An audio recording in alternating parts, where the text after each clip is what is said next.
જય માતાજી મિત્રો, આપણી ચેનલમાં આપણે સંતોની તો વાત કરીએ છીએ, પણ આજે એક એવી જગ્યાના શૂરવીરોની વાત કરવી છે જેમનો ડંકો આજે દેશ દુનિયામાં વાગી રહ્યો છે, એટલે કે વીર રાજાજી તેજાજી સુરપુરા ધામ ભોળા, જેના આજે જગ વિખ્યાત છે. કહેવાય છે કે અહીંયાનો ઇતિહાસ 900 વર્ષ જૂનો છે.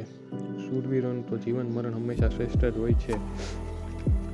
ગાય બ્રાહ્મણ નારી ધર્મની રક્ષા માટે નાત જાતની પરવા વિના લીલુડા માથા દઈ દીધા છે.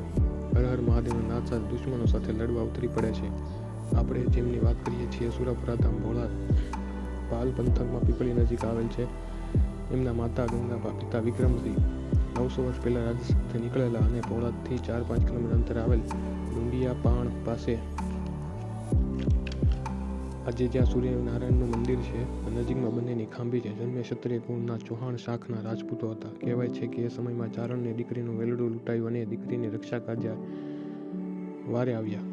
17 દુશ્મનોનો ખાત્મો કર્યો, પણ કહેવાય છે કે રાજપૂતોને હરાવવા હોય તો પાછળથી ઘા કરો, છળ કપટ કરો. પાછળથી ઘા થાય છે, મદિરાનો છંટકાવ થાય છે અને 27 વર્ષની વયે મહાદેવના દરબારમાં વીરગતિ પામી હાજરી પુરાવે છે. વર્ષો વીતતા અહીં ચૌહાણ રાજપૂતો આવતા જતા. દાદાના દર્શનાર્થે એક સમયે દાદાના આદેશથી વિક્રમ સંવત 2072 ચૈત્રી પૂનમ હનુમાન જયંતિ તારીખ 22/4/2016 શુક્રવાર ફરીથી પ્રાણ પ્રતિષ્ઠા કરી ભોળાદ ગામ નજીક પુનઃ સ્થાપના કરાઈ છે. આજે આ ટેકનોલોજીના યુગમાં પણ દાદાના પ્રજા જાણીતા છે. તેઓ સાક્ષાત છે. અહીંયા હજારો માણસો પોતાના દુઃખ લઈ આવે છે. કંઈ લીધા વગર અહીં દુઃખનું નિવારણ થાય છે.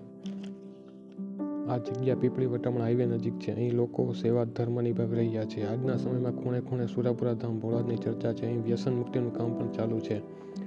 દાનબા બાપુ દ્વારા નિમિત્ત બની લોક કલ્યાણની જ્યોત પ્રગટી છે. વ્યસન મુક્તિનો દોર ચાલી રહ્યો છે. અન્નછત્ર ચાલી રહ્યું છે. કોઈ પણ દાન લીધા વગર દાદા પોતે જ જાણે આખું સંચાલન કરતા હોય એવું લાગી રહ્યું છે. અહીંનું વાતાવરણ એકદમ પવિત્ર અને દિવ્ય છે. તો આવો આપણે સૌ ભેગા મળીને દાદાના દર્શન કરીએ અને સાથે મળીને દાદાની જય કરીએ. આવા શૂરવીરોને વંદન, એમના દર્શન એકવાર જરૂર કરવા જોઈએ. અસ્તુ. આપણી ચેનલને લાઈક કરો, શેર કરો, સબસ્ક્રાઈબ કરો. જય માતાજી, જય સુરાપુરા.